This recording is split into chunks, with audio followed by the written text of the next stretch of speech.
Good morning. Good afternoon. Good evening. Wherever you might be.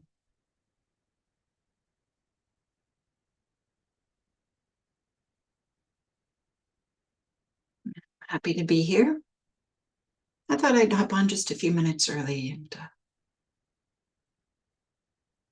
say hello.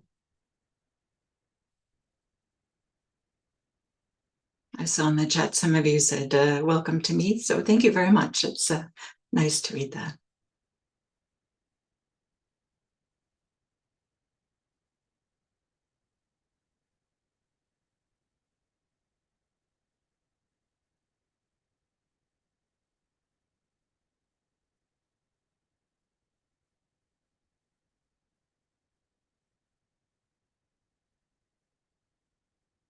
On this first day of September, what happened to the summer? Well, those of us that are here in California or in the Bay Area at least know that we're actually having summer now. It's been quite warm, maybe the warmest it's been this whole year.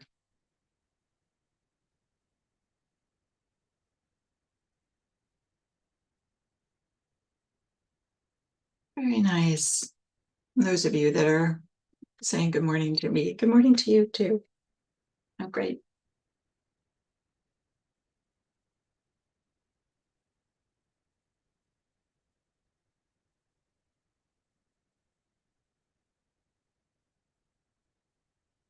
What a pleasure it is to practice in community. Like, what a difference it makes, right?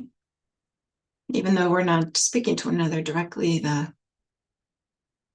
this chat box.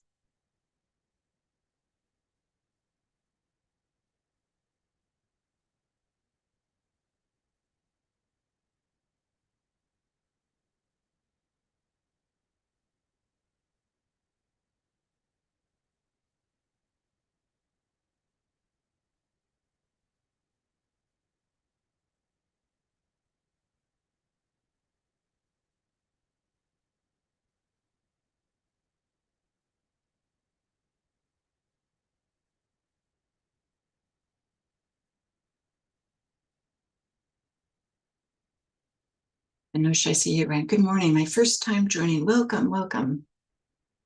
And welcome to everybody. This is your first time. And welcome to all those people who aren't on chat, right? All those people that are watching, but aren't putting things in the chat box, which is perfectly fine and probably what I would be doing.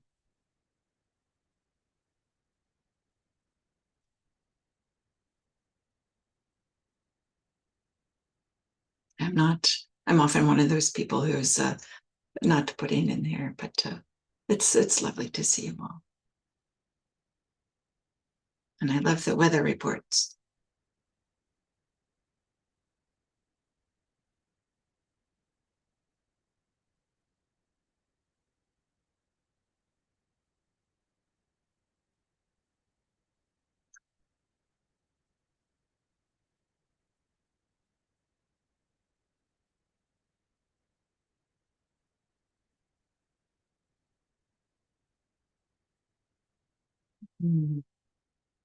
Maybe I'll get started here and just a moment here.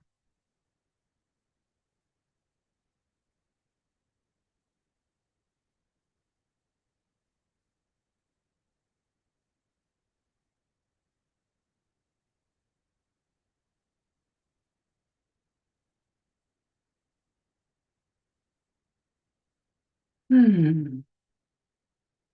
good morning, good afternoon, good evening. Hello, if you're out there in the future sometime. This week, I'd like to offer something that's maybe a little bit different than what I've done in the past or what's sometimes done here on the 7 a.m.s. I recognize it's not 7 a.m. for everybody, but for those of us on the left coast of this continent, it's a 7 a.m. And that is what I'm calling Buddhism beyond the list. And to be sure, I love the lists. I'm one of these people that really like the list. Four Noble Truths, 5 hindrances, 5 faculties, 7 factors of awakening, eightfold path, 12 steps of dependent origination, and on, right? There's all these lists. But sometimes it can be really helpful to look at things from a bigger perspective, perhaps, or to add on or flesh out or provide some context to all these lists. And to be sure, right, so much of the Buddha's teachings include more than just lists, of course. So this week, I'll be bringing in different elements of practice that are beyond the lists. Okay, so for our guided meditation, I'm doing a big exhale as I settle in. Maybe you'd like to do the same.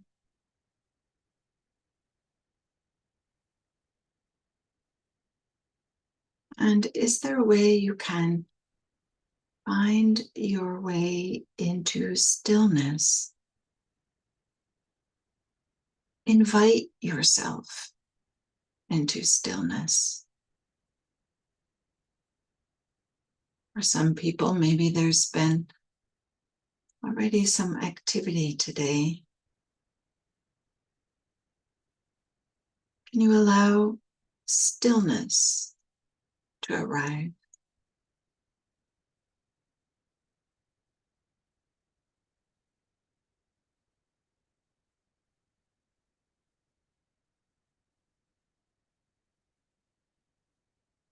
Most of us will probably be sitting, not everybody. And if you're sitting with your back, that's resting against the back of a chair, the back of the couch, whatever it might be. Can you let your back and your seat sink into that support? Feel the support.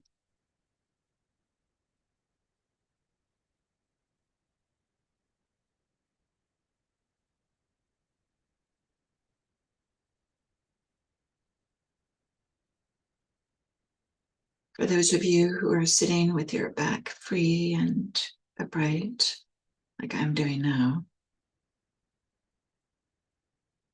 check that you're balanced.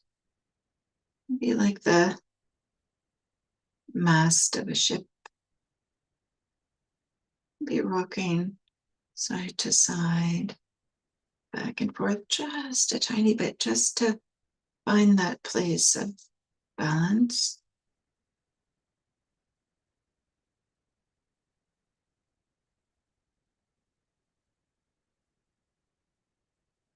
Allowing the spine to be upright.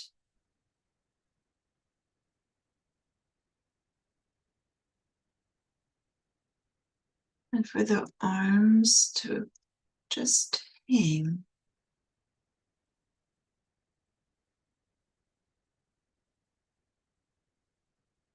In this way, there's uprightness and ease.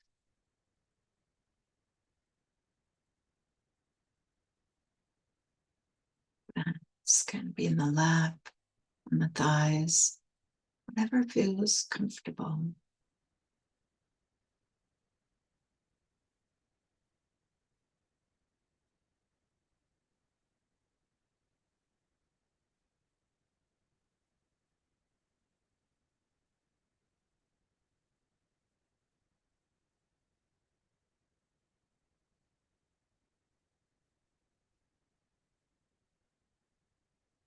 Moment, tuning into the soundscape. What are the sounds?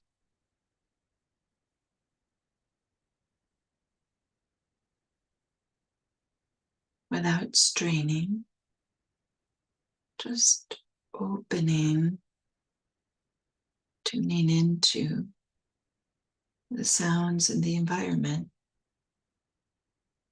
For me, I'm hearing birds chirping.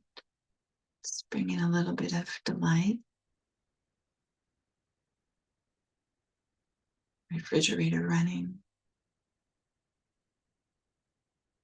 whatever it might be.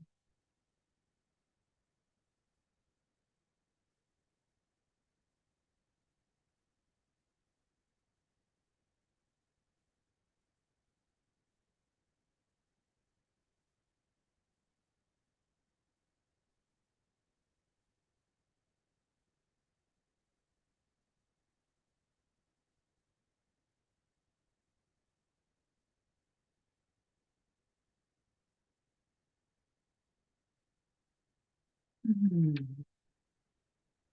Into awareness of the body.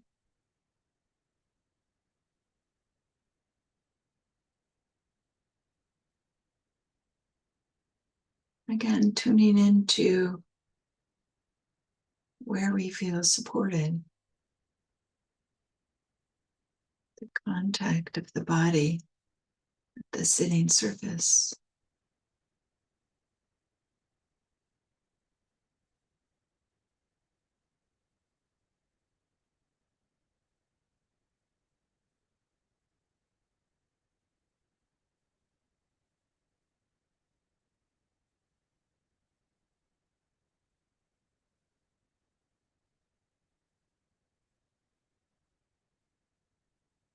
Feeling the pressure against the body.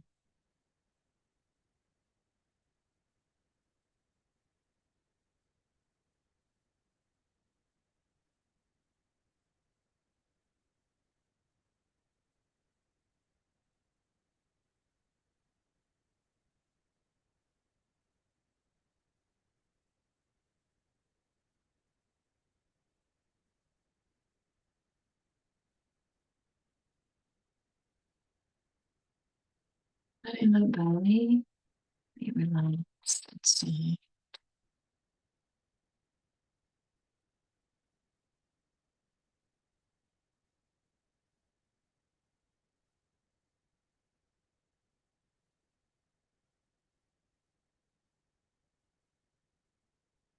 Is there a way that the chest can be unarmored? Just open a tiny bit more with the shoulders moving back. Just a tiny, this is such a small movement.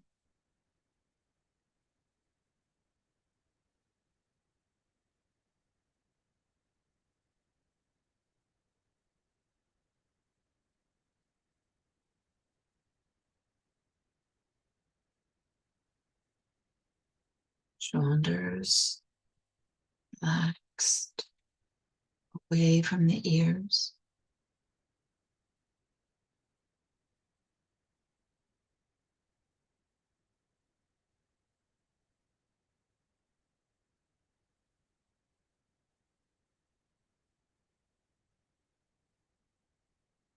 The jaw relaxed.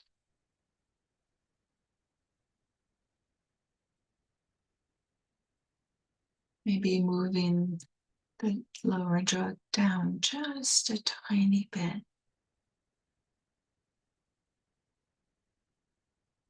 Let it be slack.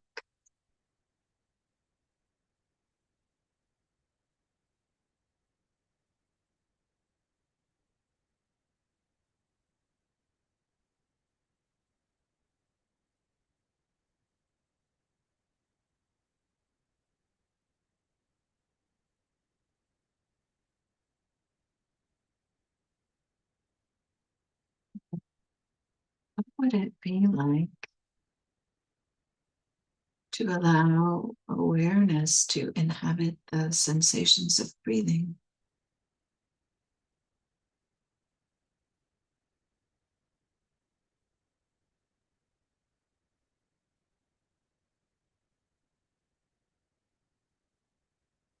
Feeling the body move as it breathes.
The way into deeper meditation is through letting go,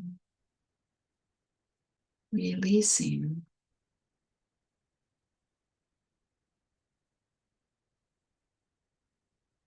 That body releasing tension,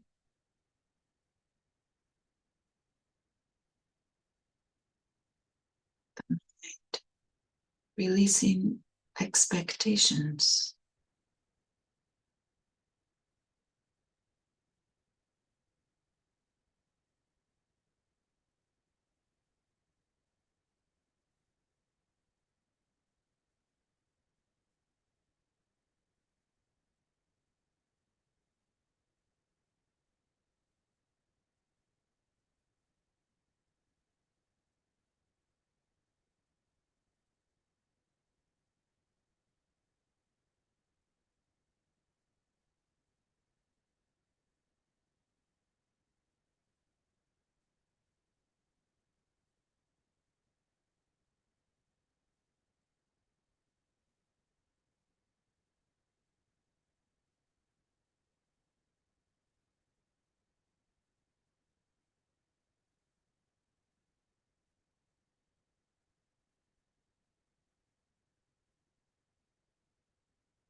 Allowing the experience of breathing be imbued with awareness.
Recognizing that the mind likes to think,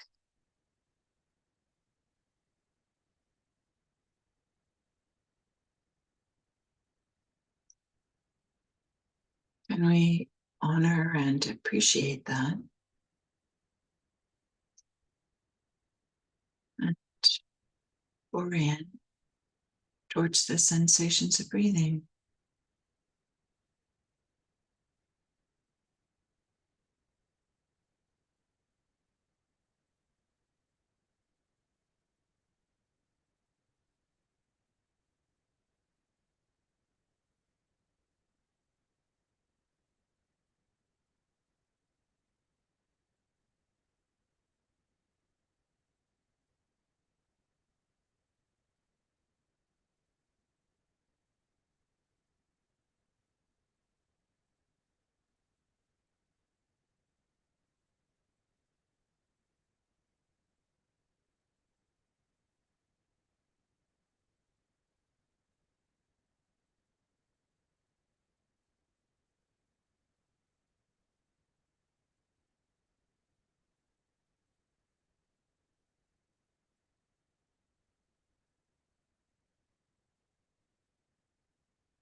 We could say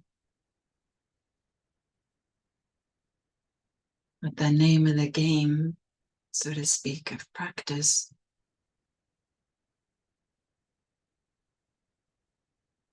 is being present for whatever is arising,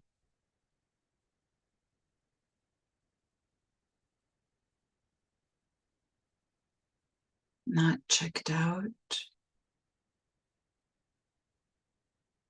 not rehashing or rehearsing the past or the future,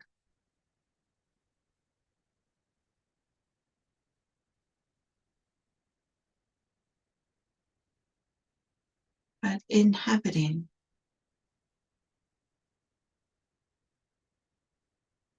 this experience.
Mm.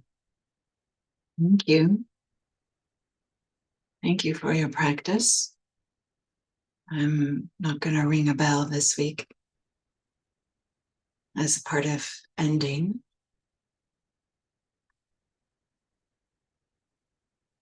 Lovely to practice together.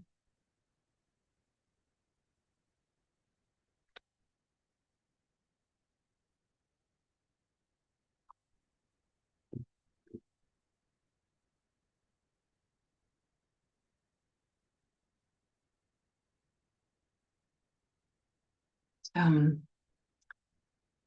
this idea of Buddhism beyond the lists, I want to start with this a query, a question. What does it mean to practice? When I say, nice to practice together, or when you say, I'm a Buddhist practitioner, or my practice is going really well, or my practice is going terrible, or whatever. What do we mean? What is this word practice? What is it pointing to? And for each of us, what does it signify or indicate, or what does it mean? So maybe I'll just say sometimes during practice discussions that I'll have with a practitioner, quote unquote, especially like on retreats, like silent meditation retreats. I'm sometimes asking a person when they're describing something that's happening, or maybe they have a question, I'll just ask them, so what is your practice? And I'm a little bit surprised how sometimes that we discover that they don't really have clarity about it. This simple question, like, well, what is your practice? Just want to say that it actually can be enormously helpful to have some clarity, to have some intention, to have a particular orientation, to have a direction we're going. Otherwise, we just get pushed around by our preferences. Maybe we sit down and discover that there's a certain amount of restlessness that is arising.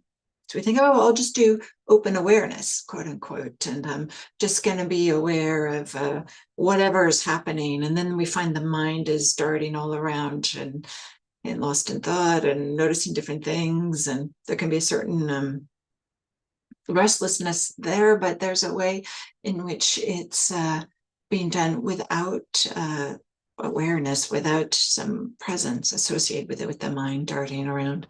Or maybe there's a way in which we notice that we're really irritated or irritable, annoyed, mad. We think, oh, I'm going to do some loving kindness practice as a way to work with this. And then we find ourselves saying to ourselves, may you be happy. May you be healthy. May you be safe, say things we're saying this in our mind, as a way to kind of get rid of or address this hostility that we find. Or maybe there's this way that we discover, like, oh my goodness, my knee is killing me. And then we will just do some mindfulness of the body and feel into the experience of the knee, the throbbing or the stabbing or the heat or whatever it might be in the knee. And to be sure, everything that I just described there is perfectly legitimate practice. But there's a way in which it can be helpful for us to have some clarity about what is practice, what is our meditation practice, and what is a tool to help us with that. Maybe in the same way that, and I've had this experience, like gone for a hike and then just come up with some really watery area. And often this is like in the fall when there's a lot of leaves or something like this. This has been back on the East Coast that I'm thinking of right now. And it's not clear, like, oh, is this just because the stream has overflowed a little bit? Or is this just one big giant puddle? Like this, do I, can I jump across this? Or is this something that's really wide and filled with water? And there's a way in which we can take a stick and put a stick in the water. And when we put the stick there, we can see there's this little wake that indicates, oh, this is a stream. The water is moving. But we wouldn't have noticed that the water was moving unless we had put a stick in it. In the same way, mindfulness practice, being mindful, is kind of like putting the stick in, and we don't start to really notice all the other things that the mind is doing until we say, we have this intention, this is what my practice is going to be, and other things are just being highlighted because it's not what the practice is. This can be enormously helpful to have some clarity between practice and tools, practice and what the mind is doing when it's not practicing. So to be sure, Dharma teachers describe a lot of different practices. I myself have done this. I've done this here on the 7 a.m.s and on retreats, and I teach weekly at IMC too, right? Of course, so of course, I've talked to about a number of different practices. There's a number of different reasons for this. One, not one practice fits and is appropriate for everybody. And during meditation retreats, we're often saying in the whole, and for me also when I'm doing guided meditations, I'm often kind of giving more generic instructions. But on a retreat, or if people come and talk to me after I've given a talk, when I'm in person at IMC, that's when there's an opportunity to tweak the instructions and to personalize them for whatever is arising for an individual. Because there's this recognition that we all have strengths and all of our minds are not exactly the same, depending on, our life circumstances and how we've spent our life. So some people, some practices become more natural and easier. And some things it feels like, this doesn't quite fit. We want to work with what is natural and easy and maybe expand from there. But it makes a difference if we have some clarity about what is our practice. Because there's these benefits that can arise when we stick around with a singular practice and using tools that are needed, using other things that are helpful to support us as we do this practice. So you could say, okay, Diana, maybe that's nice to have this singular practice, but what do you mean by this? Well, there's so many of the practices that we're offering here at 7 a.m.s or in other settings have some of the scriptural underpinnings. Like many of you know that the suttas or the commentarial literature about, we could say, 800 years after the time of the Buddha. The Pali Canon is, the tradition holds it's closer to the time of the Buddha, so hundreds and hundreds of years between the suttas and the commentaries. Some teachers emphasize the suttas, some teachers emphasize the commentaries. Gil and me and many other people at IMC emphasize more the suttas. And in particular, for mindfulness, many of you will know the Satipatthana Sutta, Anapanasati Sutta, Kayagattasati Sutta. Gil's talked about these on the 7 a.m.s. So what is practice? Maybe it's mindfulness of breathing, being tuned into the experience of the breath, making that primary, and using other tools as needed, noticing other things that are arising as they arise, but having mindfulness of the breath as the primary practice. This can be really helpful just to have this clarity. Otherwise, it's like we're just kind of, I know I've done this myself earlier in my practice, just kind of felt like I was always searching for the right thing to do, even within one particular sit, trying to find just the right practice to do. So my invitation is just give yourself over, choose a practice, use tools as needed, but be clear what's a tool and what is your practice.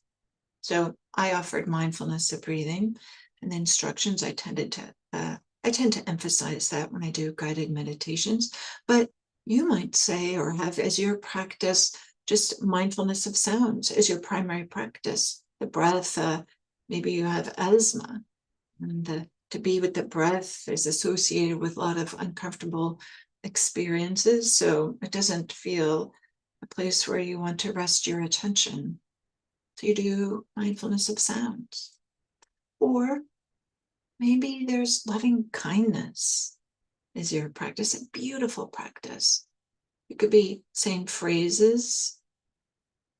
May you be happy. May you be healthy. May you be safe. May you live with ease. Well, having in mind somebody, a dear person.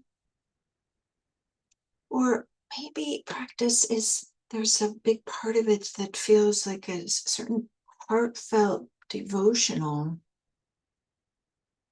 aspect to it. We don't tend to talk about this so much in the 7 a.m.s, but maybe there's a little bit of a ritual or devotion of something that's other than just the mind that's being brought to and highlighted with practice. Or maybe it's studying the suttas. Many of you know that Gil and I taught for years sutta study. We've done this both at the university and both at IMC and now with Sati Center. But just to say that in general, we could say Buddhism is more orthopraxy than orthodoxy. And what I mean by that, orthopraxy is it's about what you do rather than what you believe. So to have some clarity, what is our practice? What's our meditation practice? Our ethical practice? Or what are the ways in which we have this commitment of not causing harm in the world, keeping our hearts open as best we can in whatever situation? Many of you will be familiar with this expression, ehi passiko, come and see. This way in which we discover for ourselves by doing. It's not like come and believe. It's why not just it's things that we do. And I like to end just with this small, maybe it's not so small, another point about practice. Once we decide, and maybe at the beginning of each sit, say, okay, this is going to be a loving kindness, or this is going to be mindfulness of breathing. It's also important how we do this, how we do whatever the particular practice that we've chosen. And I'd like to suggest that sincerity is an integral part of this. There's a number of ways in which we can orient ourselves or motivate ourselves for practice. We want to attain goals. We want to perform better. We want to get more breaths in a row or something like this. Or maybe we're just comparing ourselves to that person over there or how we used to be. But is there this way that we can just be authentic and bring all aspects of ourselves to whichever practice we've chosen to do at that time? I would say this is what having some sincerity is having integrity, welcoming all those parts of ourselves that maybe make practice not so easy sometimes. But as best we can we be aware of what's really going on? Can we be present for our practice? Can we invite awareness in without pretense, but with authenticity, and bring in all aspects of ourselves with sincerity? So Buddhism be on the list, practicing however you want to define practice for you, with sincerity, with knowing what your motivations are and embracing your life. So with that, I'll end, and I look forward to practicing with you tomorrow. Thank you.